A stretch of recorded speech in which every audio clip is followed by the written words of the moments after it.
देख रहे हैं हम लोग लगभग 2:30 या 3 बजे के आसपास पदयात्रा लेकर के निकले हैं गांव में। पदयात्रा जब लेकर के निकले हैं तो हम लोग को अंदाजा भी नहीं था कि मौसम इस तरह से खराब हो जाएगा। जिस तरह से आप लोग सभा में बैठे हैं, इसी तरह का सभा पिछले गांव में 2 जगह हो गया है, अलग अलग गांव में। इस गांव से पहले वाला में 3 जगह। एक तो जहां से हम लोग निकले हैं तो इतना धूप था कि लोग घर से नहीं निकल पा रहे थे। इसके बावजूद भी लगभग 1500 के आसपास लोग सभा में आए थे। उस समय वो धूप की परवाह नहीं किए हैं। और वो व्यक्ति जब प्रशांत किशोर जी के साथ पदयात्रा में निकले हैं और जैसे ही हम लोग 1 किलोमीटर चले हैं तो मौसम अपना करवट बदलना शुरू कर दिया है। और हम लोगों की पहली सभा जहां पर थी, वहां पर जब हम लोगों को बुला रहे थे, लोग आ रहे थे और बूंदबांदी शुरू हो गया है। उस समय भी हम लोगों को नहीं लगा था कि बारिश या मौसम इतना विकराल रूप ले लेगा कि हम सबको अस्त व्यस्त कर देगा। कई सारे लोग हम लोगों को आकर कहे हैं कि भैया ये सब रोक दीजिए थोड़ा देर के लिए।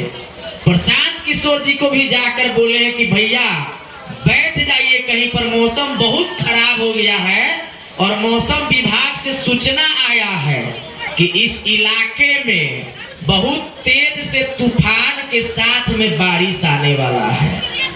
लेकिन प्रशांत किशोर जी जो पिछले 20-21 महीना से पैदल चल रहे हैं, वो व्यक्ति लोगों के सलाह देने के बाद भी नहीं रुके हैं। आप देख रहे होंगे हम लोग भी भीगे हुए हैं। नीचा से ऊपर तक शॉर्ट पैंट हम लोग का भीगा हुआ है। तूफान है, बारिश है, ठंडा है, गर्मी है, धूप है, परिस्थिति चाहे जैसा भी है, चलना नहीं छोड़ रहे हैं। प्रशांत किशोर जी चलना नहीं बंद कर रहे हैं। अगर वो व्यक्ति 2 घंटा बैठ ही जाते तो कोई असर नहीं पड़ता, या आज के बदले हम पदयात्रा कल ही करते फिर भी कोई असर नहीं होता। इतना खराब मौसम होने के बावजूद प्रशांत किशोर जी जब चल रहे हैं तो वो उतना महत्वपूर्ण नहीं है कि प्रशांत जी खराब मौसम होने के बावजूद भी पैदल चल रहे हैं। उससे 50 गुना ज्यादा महत्वपूर्ण बात यह है कि इतना खराब मौसम होने के बाद भी आप लोग अपने अपने घर से निकल के यहाँ पर आए हैं। ये उससे भी ज्यादा महत्वपूर्ण बात है। आप तो यहाँ पर बैठे हैं, आप यहाँ पर बैठे हैं, लेकिन थोड़ी देर के बाद में जब आप देखिएगा प्रशांत किशोर जी पैदल चलते हुए आपके बीच में आएंगे तो उनके साथ आप ही के गांव समाज, आप ही के पंचायत के सैकड़ों लोग जो पूरे बारिश में भीगते हुए उनके साथ चल रहे हैं, और वो लोग भी यहाँ पर आएंगे। ये बात हम क्यों बता रहे हैं? हम इसी बात से अपनी बात की शुरुआत क्यों किए हैं? वो इसलिए किए हैं कि बिहार में पहले ही बहुत देर हो चुका है। प्रशांत किशोर जी जब पिछले 20-21 महीना से पैदल चल रहे हैं, आप लोगों के भी गांव में कल से लेकर के और आज तक हमारे कई साथी आए होंगे, घर घर में गए होंगे, प्रशांत किशोर जी के बारे में बताए होंगे कि भैया पैदल चल रहे हैं, कल सभा है, कल आपने गांव के फलाने जगह पर आइएगा। और आज भी अभी भी हमारे साथी आपके गांव में घर घर जाकर लोगों को बता रहे हैं कि प्रशांत किशोर जी जो आने वाले थे वो आ रहे हैं, 5-10 मिनट में पहुंचेंगे, आप लोग चलिए।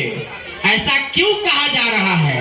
क्योंकि ऐसा न लगे लोगों का, क्योंकि जिस तरह से तूफान हुआ है, बारिश आई है, तो बहुत सारे गांव के लोग ये मान लिए कि भैया मौसम खराब हो गया है, जो प्रोग्राम था वो कैंसिल हो गया है। लेकिन आप देख रहे हैं कि प्रोग्राम कैंसिल नहीं किया गया है। क्यों नहीं किया गया है प्रोग्राम कैंसिल? इसीलिए नहीं किया गया है कि हमको और आपको एहसास हो कि भैया ये तो बारिश और ये तूफान थोड़ी देर के लिए था। ये बारिश और तूफान में हम थोड़ी देर भीग गए हैं, थोड़ा सा कीचड़ हो गया है, लेकिन एक बार उन लोगों के बारे में सोचिए आप, जो लोग आपके घर के, आपका जवान लड़का, आपका गार्जियन आपको आपके घर को छोड़ करके बाहर में रोजी रोजगार के लिए गया है। एक बार उनके बारे में सोचिए।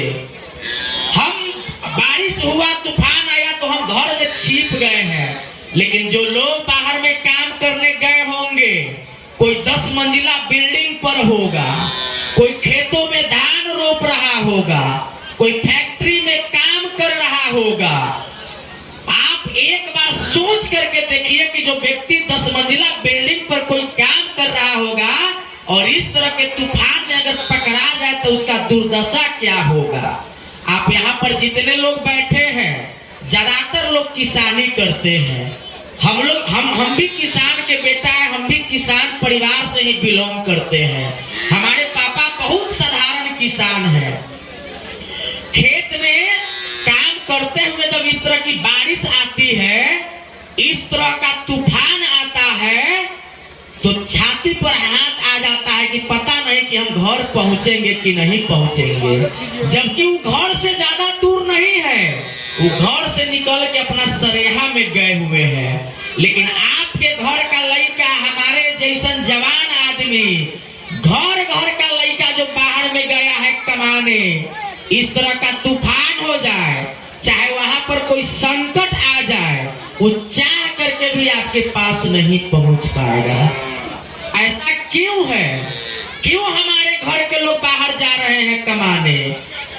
क्यों इतना कुछ होने के बाद भी हमारे बिहार में ऐसा व्यवस्था नहीं किया जा रहा है? बाहर में घर का लोग कमाने के लिए इसीलिए जा रहे हैं क्योंकि अपने बिहार में रोजगार का कोई साधन नहीं है। अपने बिहार में कोई ऐसा जुगाड़ नहीं है कि आदमी अपने गांव में, अपने जिला में ही रह करके 500-700 रुपया का दिहाड़ी कमा सके। अगर ये व्यवस्था रहता, अगर ये जुगाड़ रहता, तो आप लोग एक बार सोच करके बताइए कि गांव के बिहार भर का लड़का बाहर कमाने जाता। चाचा बताइए, आप लोग बता। हम 1 मिनट और हम बात बताना भूल गए थे। जब चाचा हमको बुलाए हैं तो आप लोगों को लगा होगा कि कोई लड़का फिर आएंगे और फिर 10 मिनट भाषण करेंगे। हम भाषण करने नहीं आए हैं, हम आपसे बतियाने आए हैं। और बतियाने का मतलब है कि अगर हम कुछ बोल